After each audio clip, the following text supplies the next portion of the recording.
give my vote.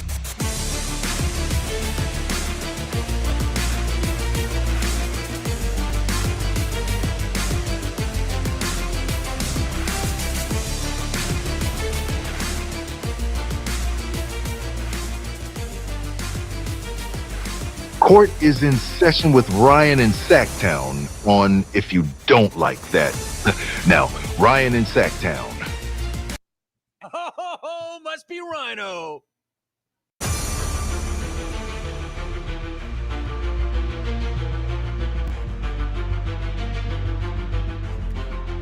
What is up, everybody? Coming to you from the Fox Sports Studios here in Sacramento. The King's Court going to take you up until Grant Show, 3 o'clock. Hitting the NFL. You got to think his top 5 teams in the NFL have changed dramatically. What's going on in the NFL? It's crazy. Is everybody staying dry? I walked in to the studio yesterday. Sunshine, partly cloudy. And I walked out and it was pouring after the show. Was not prepared for that. First rain of the year, major rain. So everybody's staying dry. What's happening? Hello to all of my King's Court It's a great family. night to be a Tiger. I'm here with my family. Whatever happened to Brian Kelly's accent? It just disappeared. It just disappeared. Like, how does that go away? And how did he get it? Because he didn't have it at Notre Dame. And then he gets to LSU. And he's like, it's a great diet. See, now I'm mixing my accents. I'm not a good accent person. To be with my family. It's a great night to be a Tiger. I'm here Tiger. with my family. Hey, Brian, how's that happen, man? That's a great question. It is a great question. Anyways, interesting article from John Hollinger in The Athletic predicting the bottom of the Western Conference and how it's going to play out. Unfortunately, Ash, I cannot acknowledge you. That is not in the system here at Fox Sports. What I can do is I can do that for you. That's the best I can do. We have no wrestling drops in here yet. But you know what we do? You know what I had today? Believe it or not? I had a great conversation with Alexa Bliss. Yes. One half of the WWE Tag Team Champions. We recorded a segment this morning. WWE is going to be in San Jose on Friday for Friday Night SmackDown. I can't do it, BJ. It's not in the system, my man. If I could, I would, but I can't. Sorry. And quite frankly, I don't want to do any cussing in front of this board in case this was to go out over the air. So, like over the Fox Sports air. I know we're good, but I'm going to be extra safe there. So if you want to put it in the chat, you can put it in the chat. I did not attend practice today. They changed the time of the media availability. So I decided to just stick with the King's Court. I was there yesterday. I think I got enough of what I needed to get. We've got video and audio from yesterday with Doug Christie, Keon Ellis, and Domas. Couple of important things in that audio. I think they're starting to walk a few things back, especially Doug Christie and this 94 feet stuff. And I don't mean stuff. The scheme. Now that you don't have Keegan Murray, who, by the way, had successful surgery yesterday in New York. Man, I wanted to ask that question. I knew it wasn't okay because that stuff usually formal press release, but I wanted to ask because Doug had said he had not seen Keegan. They got him on a plane. They got him to New York, had surgery with a hand specialist. So 4 to 6 weeks reevaluation. Now, I was looking on the X, and NBC or Kings on NBCCS is saying Stanford Medicine's Amy Ladd, MD, shared with somebody over there that Keegan's injury could take at least 3 months to fully recover from. Okay. Are we going off of medical books and diagnoses? Or diagnoses? Excuse me? Did she examine Keegan? Did she see his MRI? Come on. It's like generalities. You know? I don't like stuff like that because then it puts numbers in fans' heads. Go by what the Kings say. The Kings say reevaluation in 4 to 6 weeks. We can open up the conversation on what the Kings should do with the starting lineup. By the way, we've had the movie conversation so many times on the Kings court. Silver Linings Playbook, one of my favorite movies out there. And I get it's kind of semi a chick flick or a rom. It's not a rom-com. What's a dramatic, romantic? Anyways, you get what I'm saying. I love all the players in that movie. I love the context and the issues that they breach in that movie. So I'm going to give you the silver lining. And the silver lining is it happened in the preseason. And we've gone over some of this. You still have 2 games to get adjusted to what you're going to do opening night in Phoenix. And it's on Keegan's left hand. It's not his shooting hand. With a hand injury, you should be able, assuming that you're not in a ton of pain, you should be able to do a decent amount of cardio. And I would think, being that it is on, and this is an assumption, because I'm not a doctor, but I would think being that the injury is on his non-shooting hand, he might be able to start getting on the court a little earlier than he would have if the injury was on his shooting hand. That's just me. I think it's a safe assumption. So we'll hear from Doug. We'll hear from Domas. We'll also hear from Keegan. Give me your ideas. Here's what I said yesterday, and I stand by it. I don't want to see a carousel of rotating starters.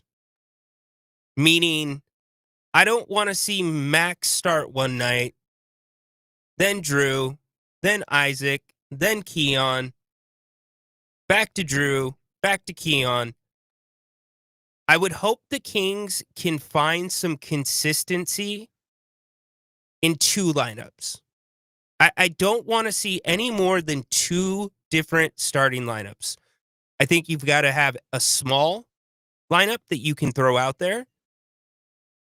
If you think you can play small ball against a team, and I think you need to have as close to a bigger lineup that you can have that you're probably going to put out there for most teams. So who are those guys in those 2 lineups? If you disagree with me, let me know, and we can chat it out. But I think I would like to see, no, I don't think, I would like to see one guy that goes in for the small ball and one that goes in for the big. I think I'm kind of getting an idea of what they're thinking. In both lineups, well, the small lineup might give you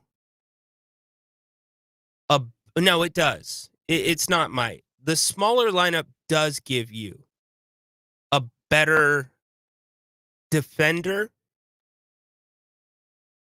The closest thing you probably have to Keegan Murray that's definitely not Keegan Murray because of the size. You all can probably guess who I'm talking about right now. I just don't know if you're Doug Christie, if you go to a bigger lineup. Let's just say you move. To me, this is the most realistic thing. that you're going to see. And by the way, if I didn't mention it already, Malik Monk missed practice today due to an illness. Max missed practice yesterday due to an illness. So a little something seems to be going around in the building. They don't think either, or at least Malik, because Max returned today, is going to be out for considerable time. Probably precautionary more than anything. You want to get that stuff out of the building as quickly as possible, meaning send Malik home. Don't be there. So no practice today for Malik. But what I'm thinking with the starting lineup, I think you slide Domas to 4 and you start Eubanks at center. I just think that's kind of what it is. And here's why I say that.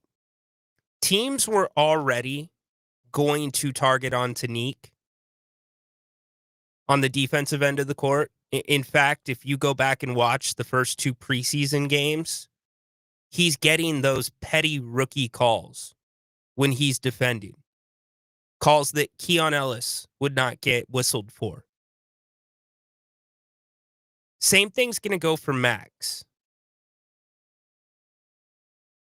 And if you go by Doug Christie's rotation, the first 2 preseason games, they still think Max has some growing to do. Because he's not touched the court until the 4th quarter.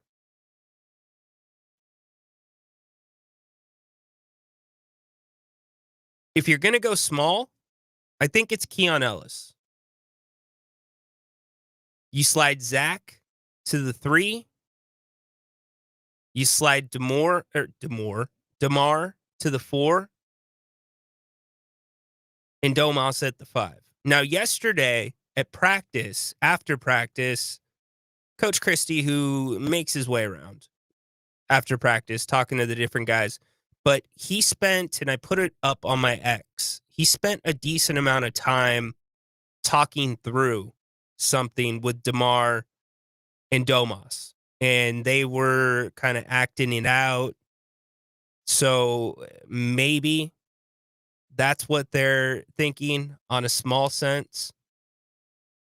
But we'll find out tomorrow. We'll have audio, 3:00, Fox Sports Radio on the Grant Napier Show from practice today. Again, I did not go to practice today, but we'll listen to the audio from yesterday. Let's check in with all of you, and then we'll get to Coach Christie. Because, again, there were a couple of things that definitely stuck out to me. And Domas, I really like where Domas is at. Domas has turned the page to where I'm gonna say it if I don't like it. I'm gonna say it if it's not working. And he did that yesterday, just like he said in his exit interview. What do we need in the offseason? Point guard. Point guard. Which to me means there's clear lines of communication, which I like. All right, let's get to the chat really quick. You're welcome to call the show as well. You can scan the QR code. The links are posted to the top of the chat.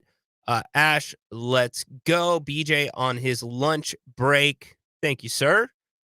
We already went through those 2 FCC rules. This isn't the FCC, but I don't want to have a slip, right? What's up, Dorian? How you doing? Because like everything you don't see right here, like if I accidentally forgot to turn something off and it went over the air, yeah, I'm not going to do that. We're just getting some King's Court Tourette's. A lot of the King's Court Tourette's, we can't call them that. They really bleed down from the Jim Rome show. That's where they bleed down from. It's jungle Tourette's. That should be a recognized diagnosis. Jungle Tourette's. Patrick, not delivering the mail this weekend. Nice. Love seeing everybody talking to each other. The positive side to the injury, yes. Still sucks. Hey, all you Keegan Murray haters out there, I doubt any are watching right now. They only usually pop up on post game if Keegan didn't shoot well. You have no idea. Well, let me rephrase that. You are about to have an idea of how valuable Keegan Murray is to this defense. He's irreplaceable.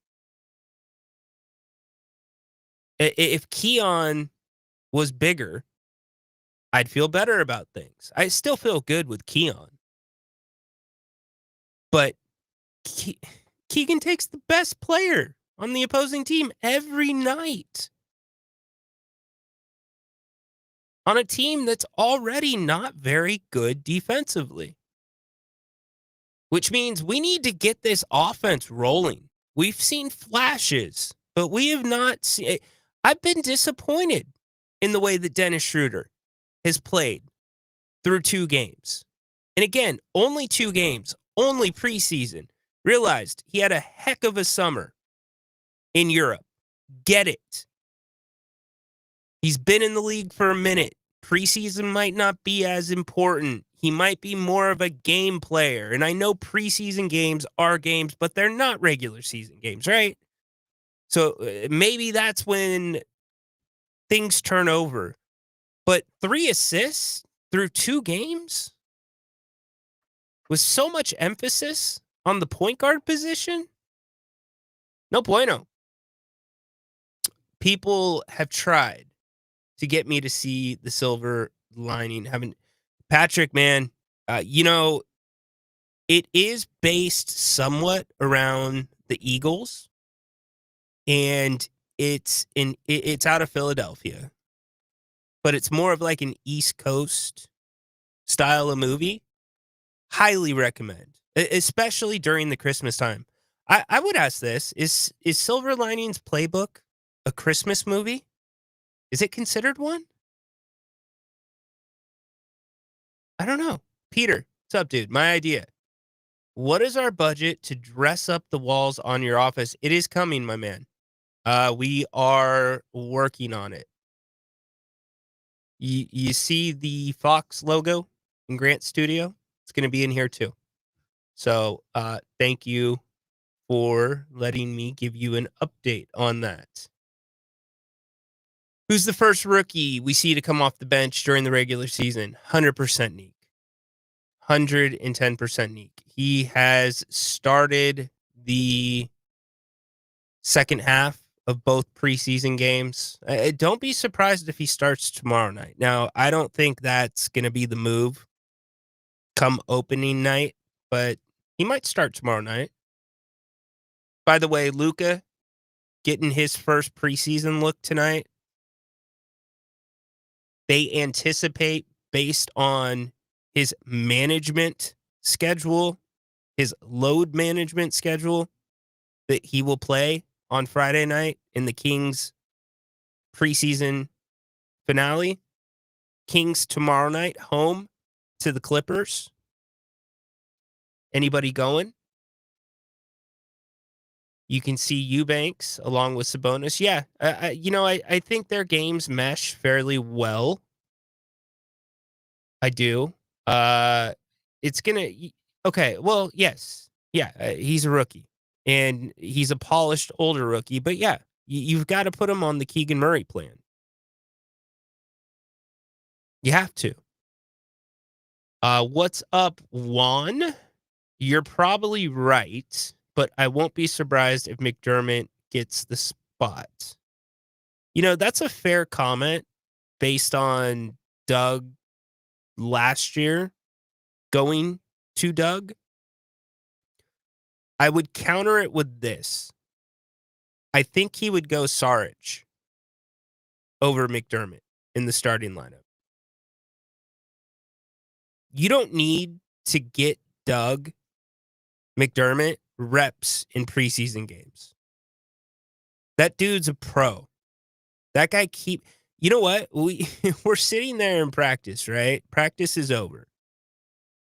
They've already broken out, done their free throws, and behind one of the hoops is a stair stepper And it's not like the old school stair steppers where it's like an actual step you're walking up. It's one of those where you're pushing your arms up and it looks like you're doing like elbow to knee crossway crunches standing up. That's kind of what it looks like. And Doug has been getting his work in like that. So you know what you have in Doug. You don't need the preseason for him. You do need the preseason to see how a Saric might work in, especially in a circumstance like this. But I think he probably would go Dario over Doug. And I love Doug. There's a reason that we had Doug on, or Grant had Doug on 3 weeks ago. I did. I'm like, wait, they're re-signing Doug that quick? Is there going to be a run on Doug McDermott? But then you learn more about what he does behind the scenes. And we've seen what he can do on the court at times. Make it fun when the Kings are winning in a blowout. Bring them back sometimes when they're getting blown out. That's Doug, man. Every team needs a Doug McDermott on the bench. Every single team. Rhino is pulling an Allen Iverson. You want to talk about practice? How am I pulling that? My man Dorian picking me up because he's the fitness guy. That's a Versa climber. All right. Dorian, what's considered the most difficult of the machines? If we're going to be real, if you think the elliptical is tough, no. The elliptical is nothing. But the stair stepper, brutal. Those CrossFit bikes that give resistance, the more you pedal, brutal. The rowing machines, brutal. The Versa climber, like, what is the Mount Rushmore of those machines? Man, and there's been so many throughout the years. Remember, like, Saturday mornings after cartoons, but before sports? What was the company? Was it like Norditrack or something? They came out with something every move or every single year. Die Hard is a Christmas movie. Yeah, that's a classic debate for sure. All right, let's listen to Coach Christie yesterday. Again, this is yesterday, not today, but in case you missed any of it, and we didn't play all of it on the show yesterday, here's Coach Christie. Great, thank you.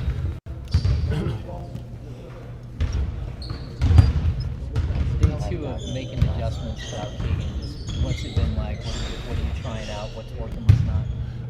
I mean, we're working, C2 big. We're working everything. I mean, trying to figure out different scenarios, and we got to put them out there in situations where there's execution, but there's also full court. Today was more of an execution day, just trying to see what works, the gravity of certain players. They're stretching the floor by three-point shooters, and they're stretching the floor vertically. So there are a lot of different looks. I saw you talking to Dario Saric out here for a little bit. Just how surprised are you to have him in camp and sort of the player that he is after not really being able to see much of him? Dario is he uses his mind when he plays, and I love that he has a knowledge of the game, understands on the defensive end, more of your team defender, being in the right spots, using his voice and talking. But his ability to make shots, I mean, that's big because it gives space to all of our guys to be able to get downhill, and then that gravity and all of that just creates three-pointers. He understands how to play next game. Once he catches it, he's looking to shoot. He's on to the dribble, handoff, pitching, like all those different things. That's high-level stuff. So it's a pleasure to be able to coach him for sure. Figuring out that starting group, do you hope to have consistency who's out there? Do you think it can be situational based on matchup? Definitely. I think it's going to be, maybe matchup based and different things that we got to think. But more than anything, it's not really about who starts, it's about who finishes. So understanding that from night to night, there might be matchups that are beneficial to us, and we're going to look at all of them. I don't imagine it's like going back to square one, but does this feel a little bit like a reset when you have to kind of make an adjustment like this? I mean, it doesn't necessarily feel that way, but I mean, it is what it is. You gotta deal with it. Keegan is a really incredible talent that we value very highly, and unfortunate what happened. So, but you know, as it goes, we have to figure out a way to make it work, and that's what we're doing every day. With the roster construction, do you lean into small ball at all? It's a possibility. I think, again, to the previous question, I think that's one that we look at and say, what are the matchups tonight? And if they are in that small ball arena, or we feel like we can get away with it, you know, we test it out. And some of that is, listen, you're going to test it out, and small ball works if small ball is working. And you know, two bigs works if two bigs is working. So it's gonna be, you know, we're gonna have to try certain things and see what's working on a given night, and then adjust accordingly. When you look at the first couple of preseason games, your assessment of this team, where do you feel the biggest areas for improvement are? So let's stop there really quick. I'm looking at the schedule right now, and we're not going to go through all 82. But just right off the bat, Phoenix, Utah, and the Lakers.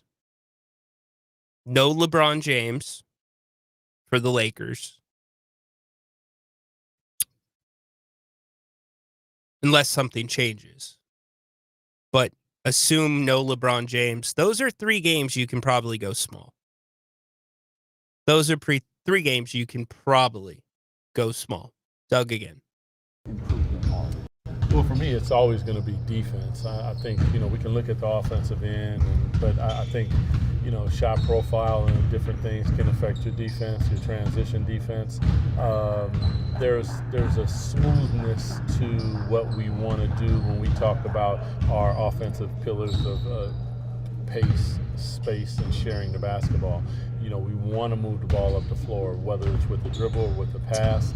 And then once we get into that, we got to get into the next actions and make the game. You know what my hand looks like? Move the ball and move bodies. And so it's not so much about like how individuals are playing or a group. It's right now we're creating an identity. An identity is who it's going to be, regardless who comes in here. Now you do have to play to your talent and what you got out there, but there are certain parts of the game that we are not going to bulge on, and it has to be what it has to be. Coach, you deal with injuries as a player, but just as a coach, one of the first times that you've got one of those calls where it's going to be a while for a player, just how difficult was that, and what was your thought process? I threw up in my mouth a little bit. I just was, dang. You know, I love Keeg, so I was sad for him. But you're right. When those calls come, it's not a good time, because you're just like, damn. Okay, now you have to start thinking of all these different things that when you woke up in the morning you were not thinking about. But unfortunate, man. But you know, everything happens. It's already written. Everything happens how it happens. Are these scenarios that you picture in the back of your mind as days the camp goes by, like the what ifs, rather than what's in front of you, like to be able to prepare yourself for something like this? You know, a lot of people talk about prepared and being ready and all those things. It's, you know, you don't know until you get in there. You know, like Mike Tyson, until you get hit in the nose and the mouth, you just don't know what it is. So we can be prepared as we want to be, and then when it happens, there are aspects that you didn't prepare for in the thing that you did prepare for. So we just, you know, try to be as prepared as a staff, prepare our team as well as possible. That's why fundamentals are so vitally important. If you have fundamentals and you are doing certain things at a really high level, whatever comes in your way, you're capable and able to deal with it. Coach. So I think there's 2 questions. I was lucky enough to get this one in, and this to me is Doug Christie walking back. The 85% of the time we're going to pick up 94 feet. Now, we might, and we'll play it in a second, You might, with the second unit, with Devin Carter, Keon Ellis, those guys on the court, you might want them picking up 85% of the time, full court, and that requires you either scoring or getting to the free throw line because you have to set your defense. But is it just me, or is Doug kind of walking it back here? Domas mentioned reaching a little bit too much while picking up 94 feet. I'm wondering, after watching the film of 2 preseason games, if there's any new points of emphasis that you're seeing in practice. I mean, there's a part of defense that we have to make sure that we are doing. When it comes to 94 feet, we may have 2 teams within one team. It may be a little bit more of the second unit that we see when we're on free throws and dead balls and different things like that. That may be the opportunity for that group to make sure that they're doing it, so it's not where they're killing themselves, but at the same time, we're getting what we need to get. People need to feel us. We need to be physical. We need to pick up 94 feet, but every single time and being opportunistic and smart with it's no different than being smart with the pick and roll and being smart in different aspects of the game. That's one that we have to listen to our players and know what is humanly possible out there. And it's their willingness and ableness to do what we're asking them to do. And they've shown it. Now we have to make sure that we're being smart while we're doing it. Doug, one of your former teammates, Scott Pollard, is in town this week. Just curious. So is it just me, or do you kind of hear that too? And I think 85% was a big ask. I think, in fact, it's probably an ask that's not possible in today's NBA.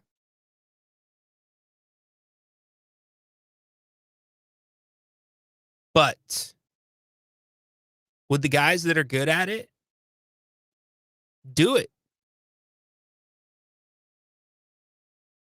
I appreciate the comments, but it's a sports show.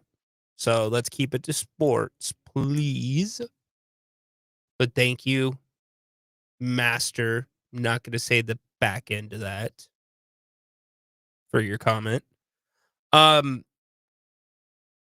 Also, when you're asking other guys that on-ball defense is not their strength. In fact, the on-ball defense has led to nearly all of the Kings' problems when it comes to guarding the 3-ball and allowing teams to have wide open looks because guys are getting beat, meaning you have to step up and help. You have to communicate. You're in rotation. And just to get out to that first corner that might be open, it's a lot of ask, especially on the back end of your defense, like Domas and your forwards. And then you make a second pass from there. Now you are really in rotation. You better hope that your guards have recovered from that. And Domas spoke up about that in his press availability yesterday. And with Keegan out, it makes hearing this to me all that more important because we really do, and I think the coaching staff really does, as Grant said yesterday, need to shift their focus to the offensive end. The offense needs to be flawless. Dennis Schroeder needs to be better. The Kings need to shoot better. Here's your preseason numbers through 2 games. 3-point percentage, 33% off the top of my head. 31.3%. Again, only 2 games.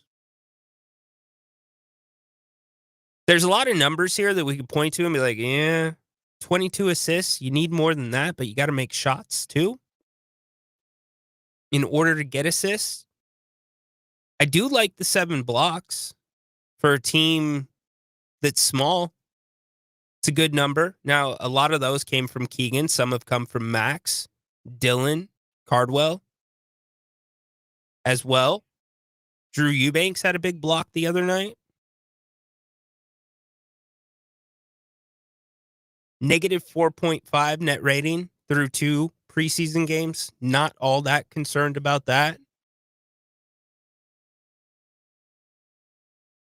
It has been a rough 2 games. Absolutely. By the starters. They started out 7-0 in Portland, and then, it kind of broke down from there. Why is Doug Christie still the coach for the Kings? He did pretty well as the interim. For a team at this point where they're at and what they're going to have to do to be successful, I'm okay with Doug being the coach. I think he brings the right mentality. Now, if you want to talk about X's and O's, time's going to tell. We'll start to see that on October 22nd when the Kings roll it out against Phoenix. I'm not going to predict whether a coach is going to get fired or not before we've started the season, unfortunately. So let's hear from Domas, because Domas flat out says what we are all seeing on the tape. It definitely sucks. He's a big part of our team, offensively and on the defensive end. And these next level of the training camp, we're just gonna try and see what's the best way to go about it for the starting lineup. What do you anticipate? I have no idea. We're trying out a lot of things, and we're gonna see what's gonna work best over the next couple of days. What does it mean for you personally? Because there's a chance you're gonna go play some power forward yourself. We haven't talked about that yet, so I don't know, but I'll be ready for whatever the coach needs. Is it a blessing though that it happened now, where you guys have 2 weeks before the season starts, or is it just you don't want this at all? It's never a blessing. You never want one of your teammates to get hurt, especially Keegan. We just hope he gets a speedy recovery, and he comes back with confidence. What are you guys working on heading into Wednesday's game? Everything, basically everything we're working on training camp. We're not happy with our play these last 2 preseason games, so we're just trying to sharpen things up and get some clarity. Tomas, you've had a UC injury in that thumb. Just how difficult is it to deal with it on a daily basis? And you never had surgery after the season, right? No. It just depends on the guy. Depends. Obviously, he did it before the season even started, so I was halfway through the season and we couldn't afford, losing some time. So, happy he's getting it. He'll be back here quicker than everyone expects, and everyone will forget about it. How does it affect you playing? Everyone thinks it's just catching the ball, but it's on defense, boxing out, touching someone, putting on your socks, brushing your teeth. It's everything. You talked about things you're working on. Is the first to see? I know it's still preseason, but is there anything you really like, anything you really don't like in these two games so far? We're just trying to clean up all the gray areas. On offense, we want to play with some structure, but also with freedom. So just trying to find the middle ground. Same thing on defense. When you look at the Clippers and all the pieces that they've added, how do you feel they'll kind of shape up for the West? They're a very talented team. Got a lot of big names, players who have done things in the league. We're excited to play against them. They're a different team than the last 2 teams we played against. So we're excited to try and use some of the stuff we put in the preseason. Domas, Doug wants you guys to play physical. Has it been tough to get a gauge of the level of physicality the refs are going to allow through 2 preseason games? I guess so. I know last game we had 100 free throws in the first quarter, so we couldn't really tell, what we're allowed and what we're not yet. We got a couple more games to kind of figure that out. With the picking up 94 feet, how do you feel like you guys have done with that, and what's it like learning for you? And I think it depends. Certain players can do it, certain can, and depending on personnel. Certain players feel like you have an advantage, but the ones that you don't, we shouldn't do it and play to our strengths. Are you hoping you guys saw against Portland, we pressed up, or what was the first game in Toronto, they just blew right by us or set a pick, and then we're 4 against 5 all game. So that's where we got to pick and choose when to do it. There it is. Right there. Right there. So when we started the show, I said I think they're kind of walking it. You have to without Keegan Murray, number one. But I think that was eventual as well. And I'm glad Domas said it. It's true. You're giving teams a fast break. And I want to give some credit to the guys that we don't consider good defenders. Like Malik Monk, a lot of people say not a great defender. Certainly Zach LaVine, DeMar DeRozan comes up in that conversation. They're vets. They try to get away with little things here and there. They try to be crafty. They know the right times, or they feel like they know the right times to reach. Well, in the first two games, they were trying to do little things. The problem is it's something in basketball, at least the coaches that I've played for, they always used to call it fake hustle. Unless you make the play. Because if you don't make the play, you're putting the rest of your teammates into a difficult situation because you are completely out of position and now it's 5-on-4. And Domas said it perfect. That's exactly what happened. It's exactly what I saw when I watched the film. So I respect them trying, but come the regular season, you can't do that. You're just going to have to play him straight up. I also think come the regular season, especially with Keegan going down, that Doug's going to probably have to go to more than 10 guys. I don't think you can effectively cover or make up for Keegan Murray's minutes efficiently by doing it with only one person or two people. I think it's going to be a rotation. And this is where Jerry Reynolds, the great, amazing man,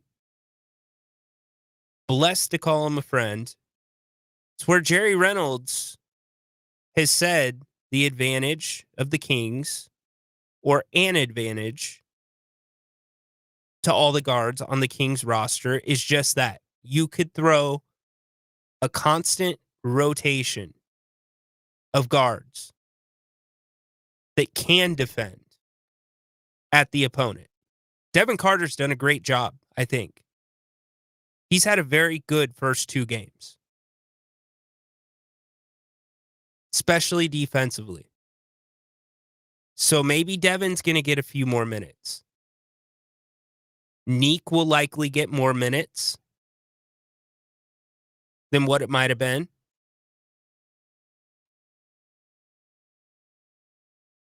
Die Hard is a Christmas movie. Who's going to drop the plays? I would think Mike Woodson is the guy you lean on there.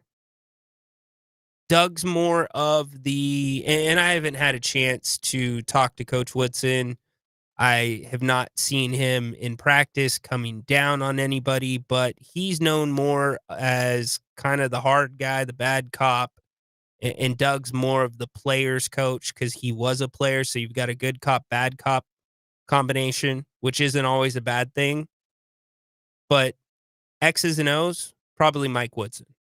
That would be my guess. And Doug, too. There's no reason that Doug, who... You think that Doug sat on his hands this summer? He didn't. He has been diligently doing things, meeting with people to become a better coach.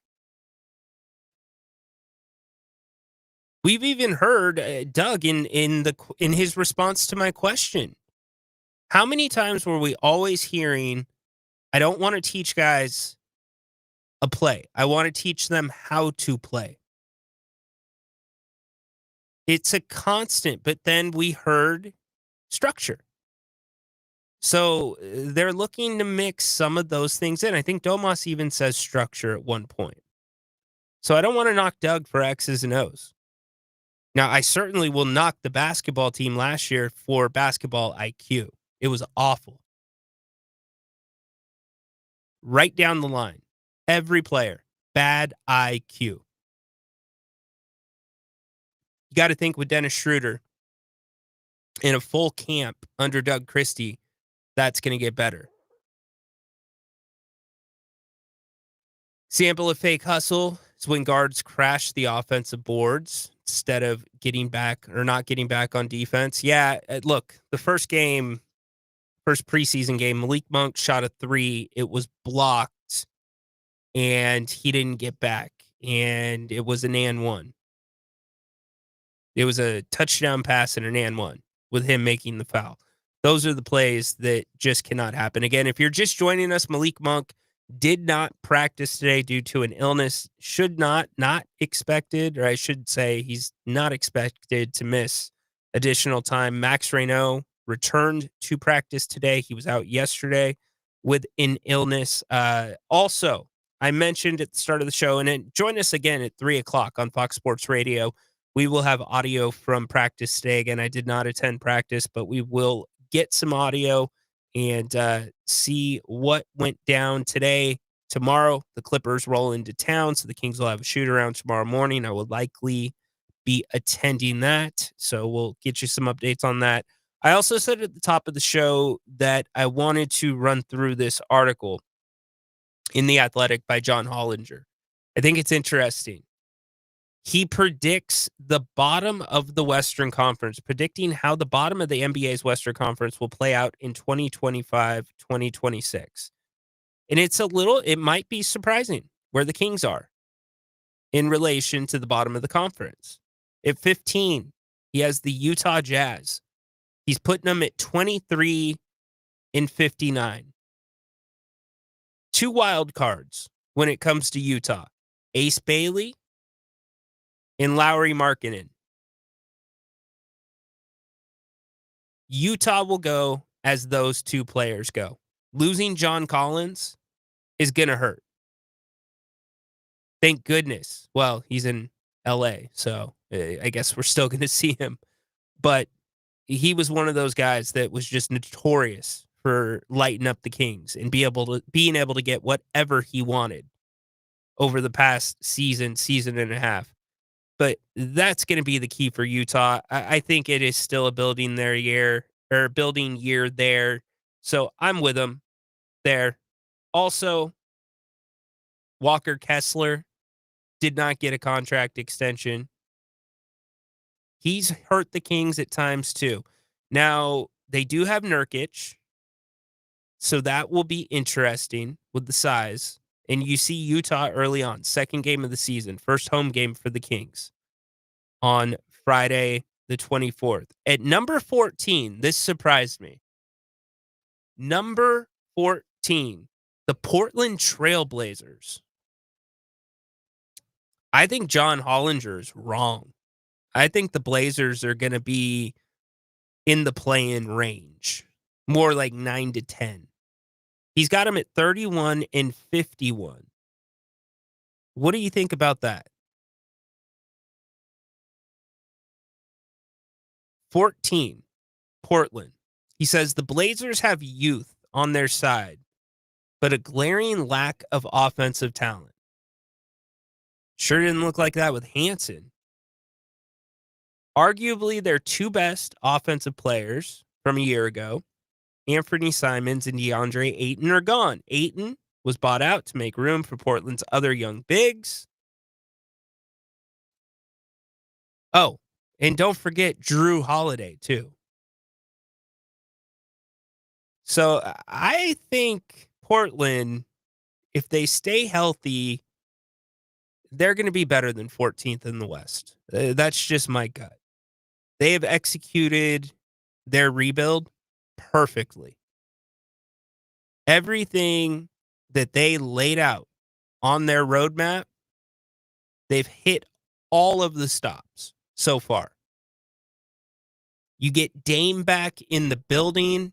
Will he have a big influence or even get on the court this season? I don't know. about the court part, but I do know the influence will be there. It's only going to make that team better to have Dame Lillard around. It's really interesting because Dame Lillard asked Milwaukee if he could go rehab part of the time in Portland this season before he was released or bought out, I should say, which isn't an unreasonable ask. Dame, it was really hard for Dame to be away from his family. It was a big shock going to Milwaukee from Portland.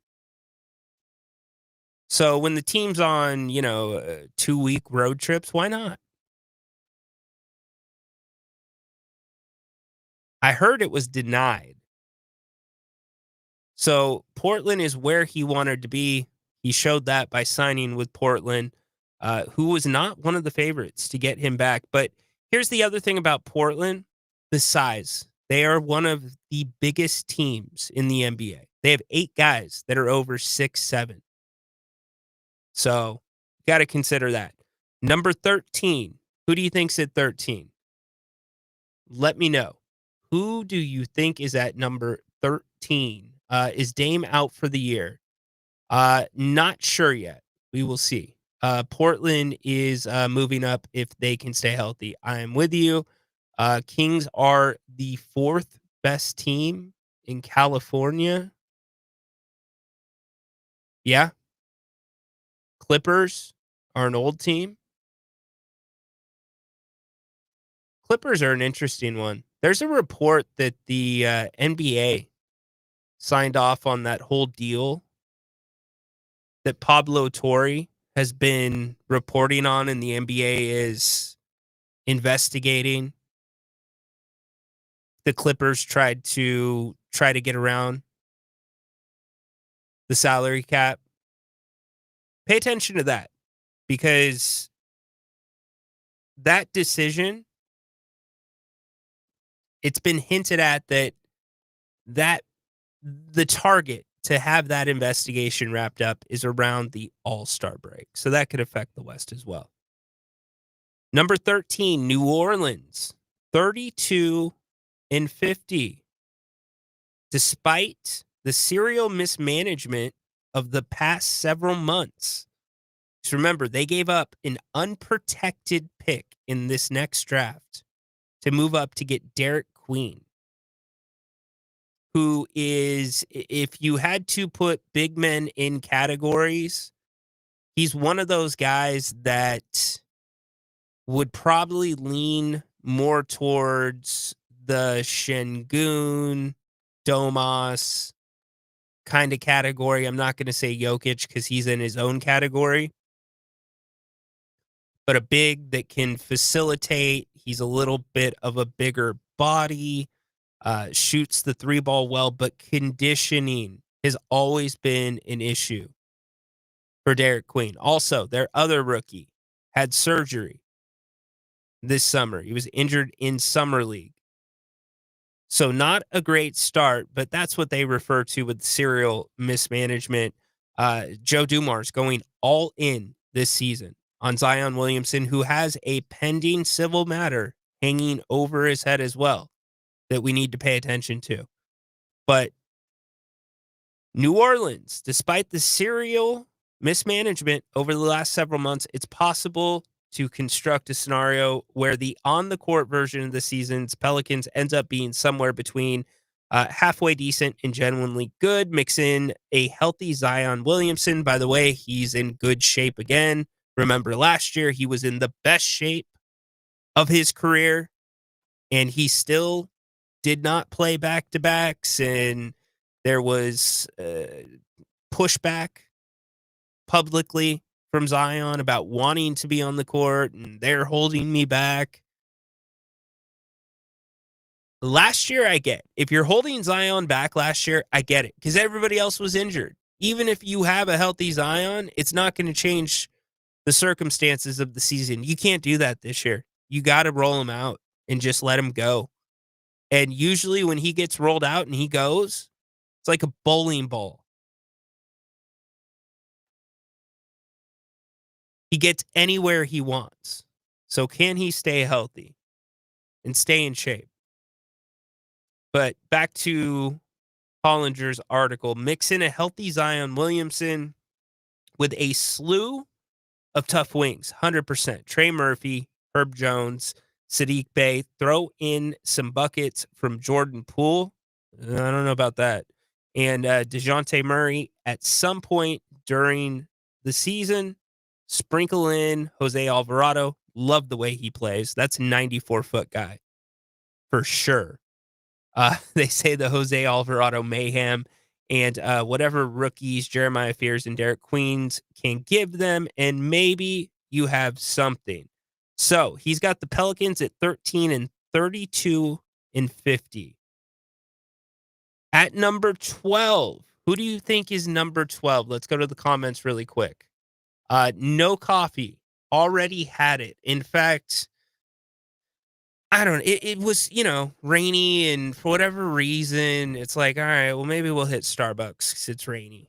And my wife is stuck on this drink that only comes in one size.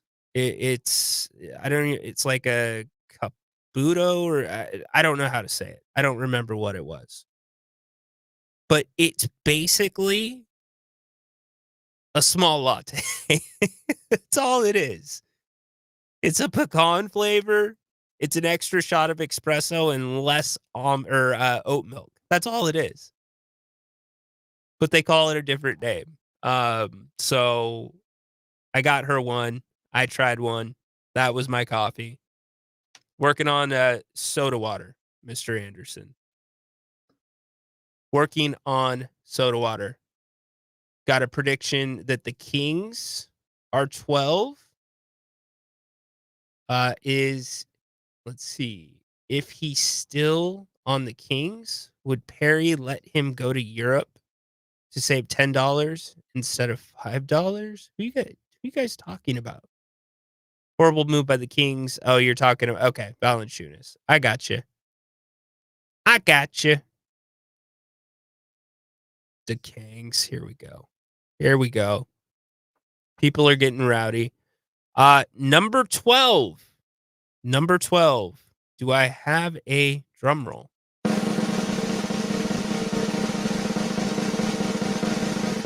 The Phoenix Suns.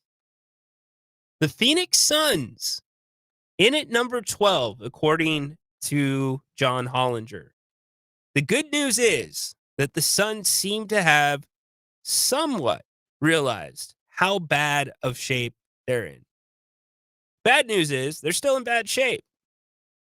That they don't have control over their first round pick until, check this out, 2032. Yet, this isn't in the article, yet you've got Devin Booker all in on what Phoenix is going to do. And I got to say, I'm really impressed with how Phoenix came out. I thought they did excellent with the Durant deal, and I really like how they turned that roster over. Now, is it all going to fit together? We'll see. Time will tell. But what I do know is you now have in Devin Booker the opportunity to focus everything around him.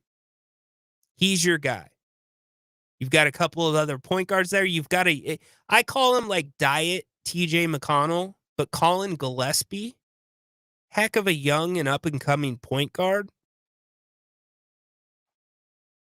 Phoenix, 12, that's a big jump. Everybody thought Phoenix was going to be the worst team. And again, this is just one man's opinion, but they have a combination that I think can play pretty well together.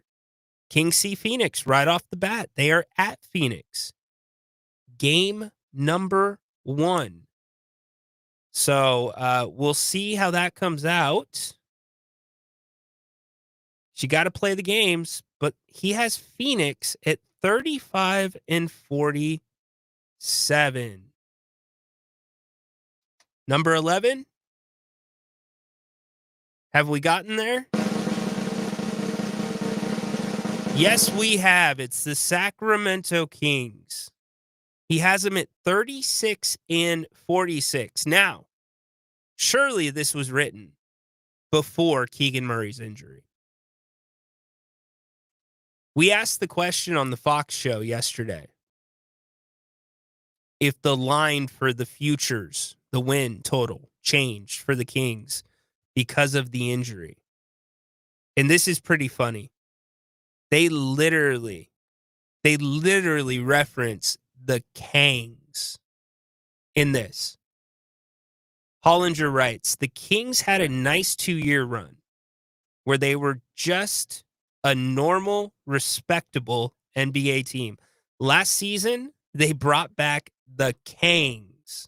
Sacramento panicked and fired Mike Brown after an early losing streak, then installed Doug Christie as head coach. As with many Sacramento hires in the last decade, his main qualification for the job seemed to be he played for the early 2000 Kings.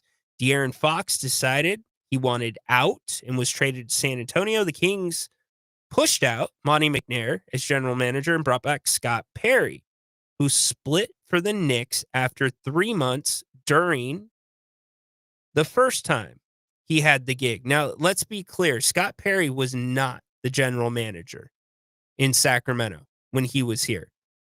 He was part of the front office, but he was not the general manager. Just want to make sure Mr. Hollinger knows that. So, here we are. Among other moves this offseason, the Kings traded Jonas Valanciunas for the withered, remains of Dario Saric, and passed on a golden opportunity to lock in 3-and-D wing Keon Ellis at a value rate by declining his team option and re-signing him as a restricted free agent. All of that was so they could stay far enough below the luxury tax to pay Dennis Schroeder. The Kings did need a real point guard, but Kings needed a real point guard, yes, but had other less painful pathways to get there. Up front, the Kings have a certified masher in Domantas Sabonis, but otherwise, they're puny. He uses the word puny. DeMar DeRozan masquerades as a power forward. Drew Eubanks is what passes for the backup center.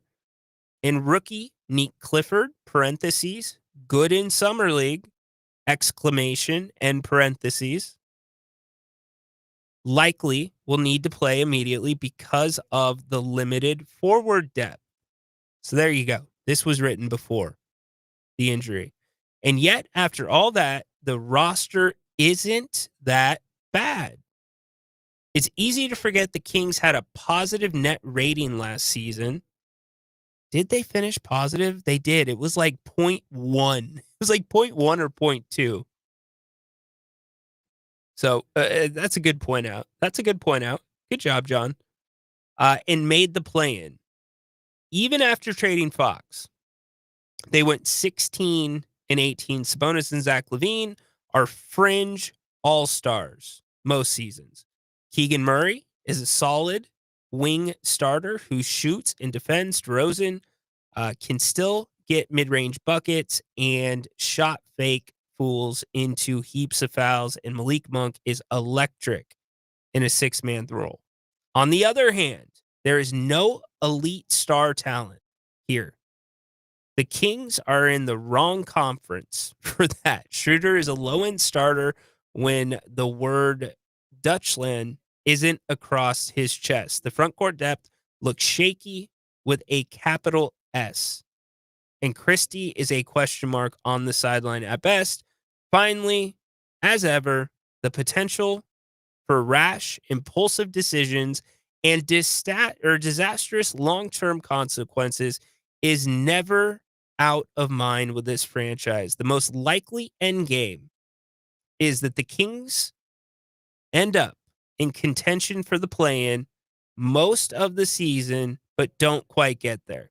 The worst part, question mark, unless LaVine miraculously declines his $49 million for 26-27, the Kings may be left to just extend Murray and re-sign Ellis and run it back next year.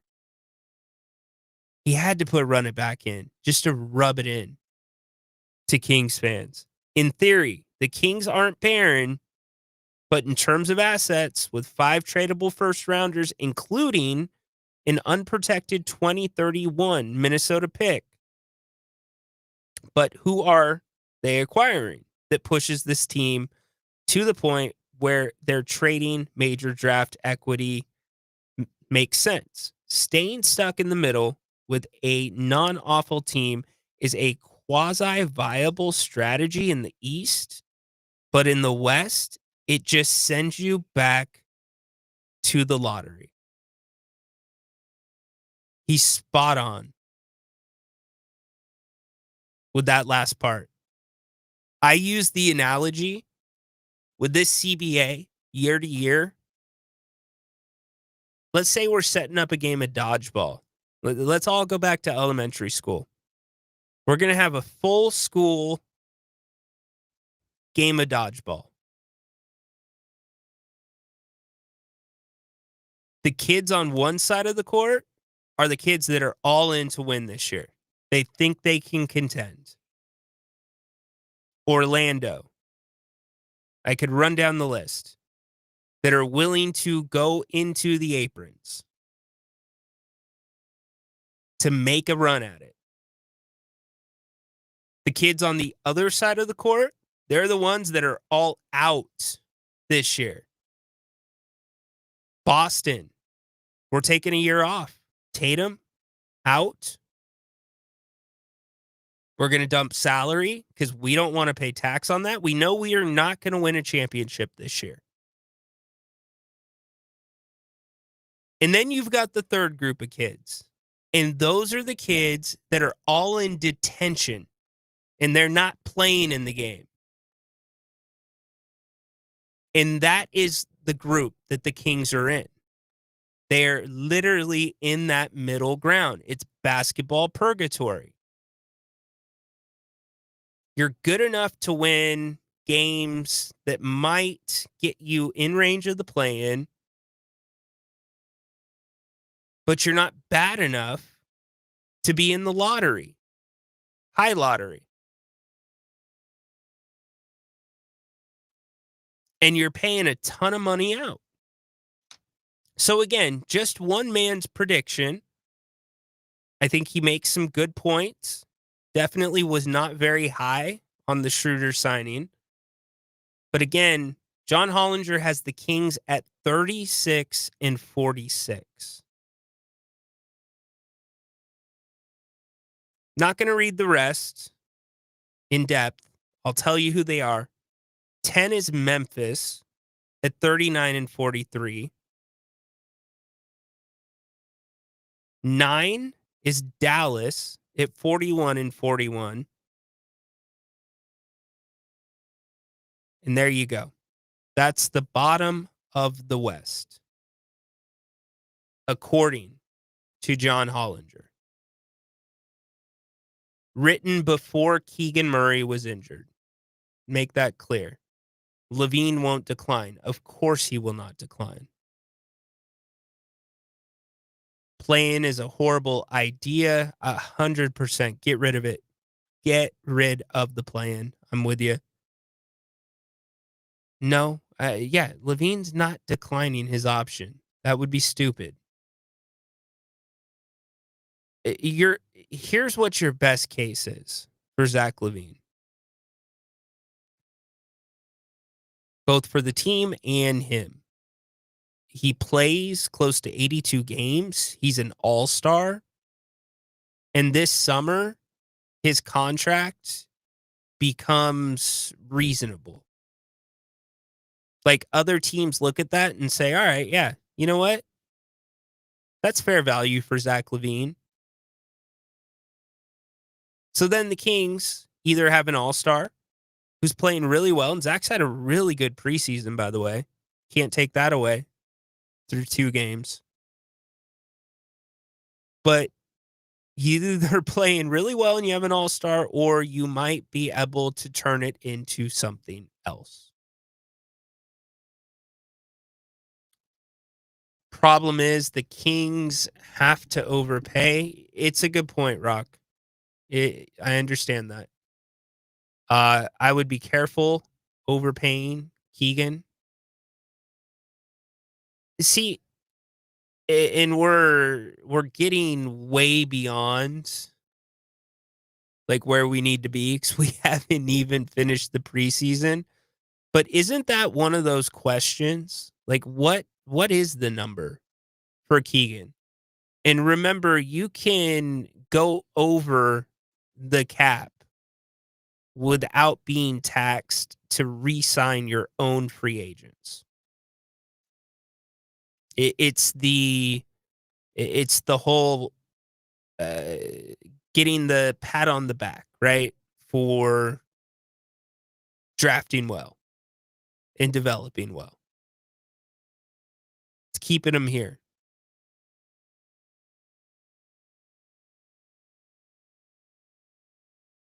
My hope for this season, and we've said this on Fox, which, by the way, join Grant and I here in about 50 minutes on Fox Sports Radio. Sean Salisbury joining us today to talk NFL football. If you're just joining now, by the way, I had a great conversation this morning with Alexa Bliss,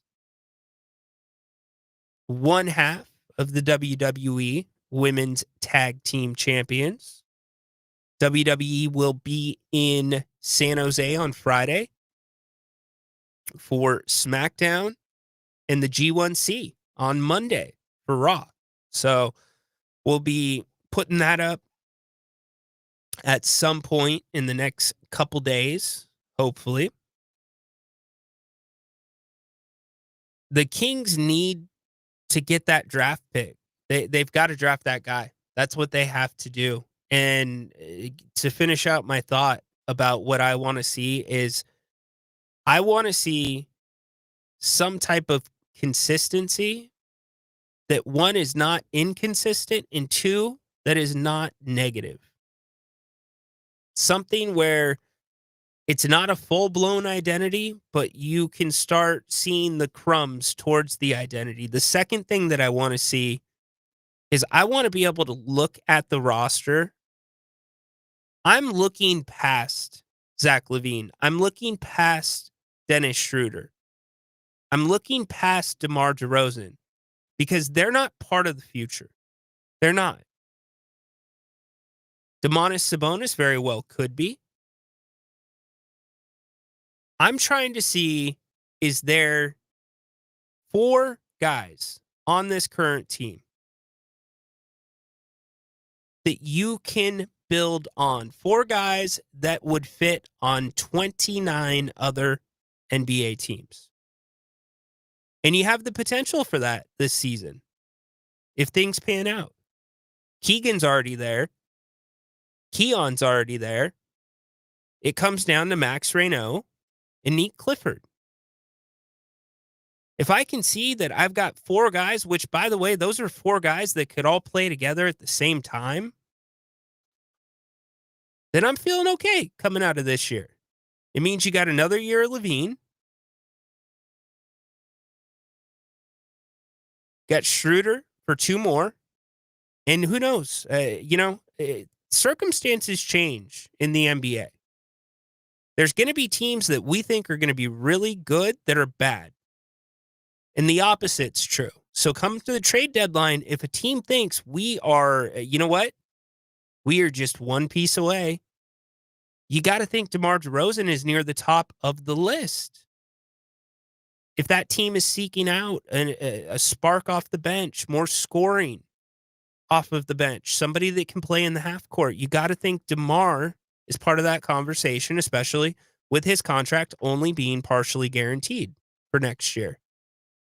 So that's what I want to see coming out. Sabonis is part of the future, but he is getting older. We need the point guard of the future in our 2026 first round pick with LaVine's money coming off the books very soon. Kings will. Yes, I don't think Keegan Murray's going anywhere personally. LaVine should demand a trade out to a winning team. What? He can demand a trade, but guess what? You got to have another team that wants him. Now, Zach did a good job last year of staying healthy and on the court. But I don't think there's a major LaVine market. At least there sure as heck wasn't one when the Kings got him. Do you remember the reports before that? The summer before last season that the Bulls were willing to give a first-round pick to a team that traded for LaVine? Not going to happen. Alexa from Amazon. No, Alexa Bliss from the WWE. 10 teams make the playoffs in... well, no. 10 teams don't make the playoffs. 8 teams make the playoffs. It's not considered the playoffs if you are in the play-in. The NBA doesn't consider it the playoffs. I certainly don't consider it the playoffs. Utah did not pick up his extension. You are right.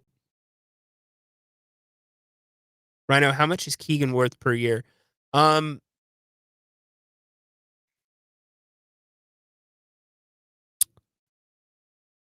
that's a great question, Rock. As we sit today, I think Keegan is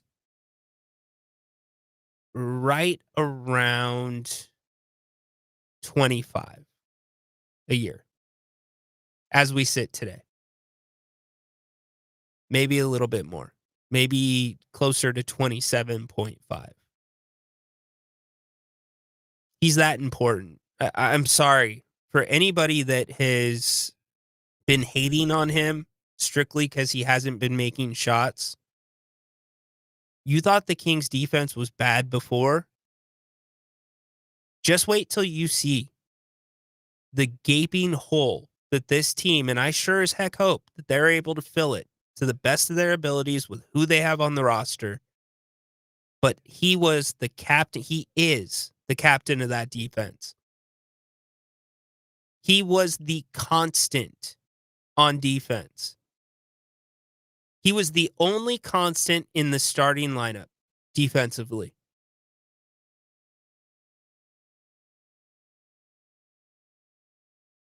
He's so important. Do you remember the Denver game that he was a late scratch last season? And the Kings started DeMar at 4. And you remember Denver just going high-low 3 plays in a row, 4 plays in a row to start the game to Aaron Gordon? That would never happen with Keegan. So, anyways, y'all get what I'm saying. So, interesting that John Hollinger has them at 11.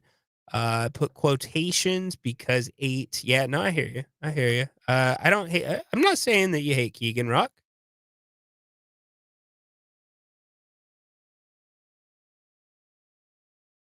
Yeah, it's, you know what, the only prospect says work woes 49ers and Kings. Man, Fred Warner going down, brutal. I said it yesterday on the Kings court. The Niners are done. I mean, done. And I don't understand this shine, this allure, this aura that's around Kyle Shanahan. What the hell has Kyle Shanahan won?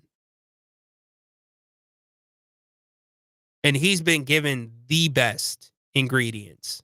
He's been given any ingredient that he's asked for.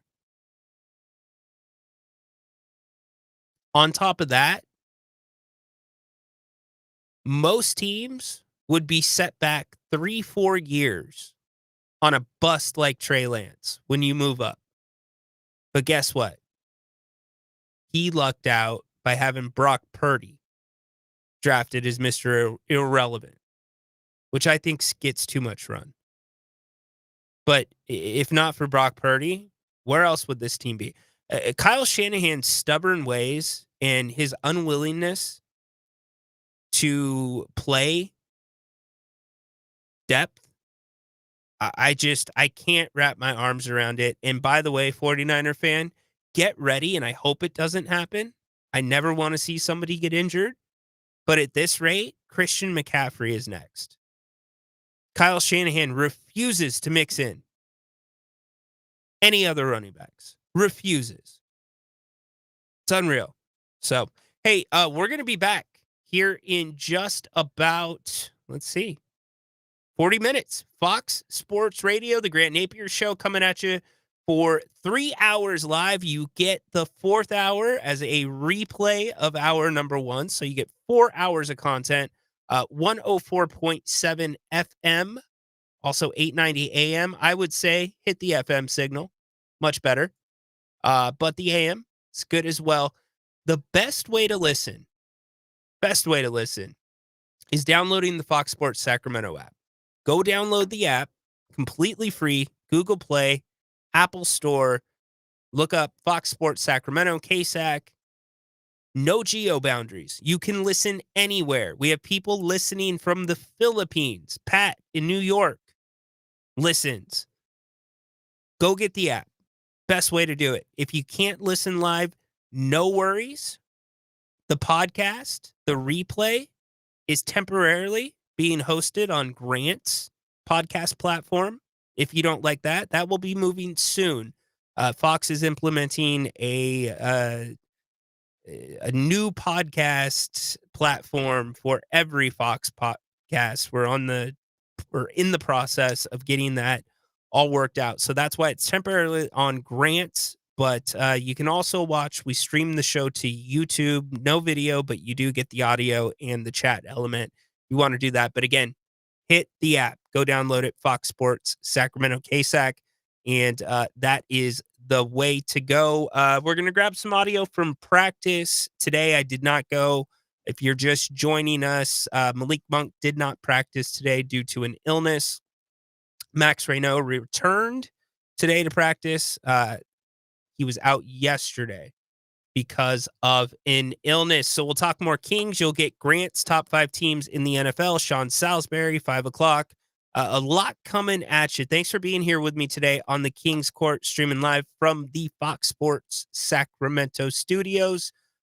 Go Kings, light the beam. We will see you in just over 30 minutes on Fox Sports Sacramento. Again, get the app. Go get it. Court's dismissed.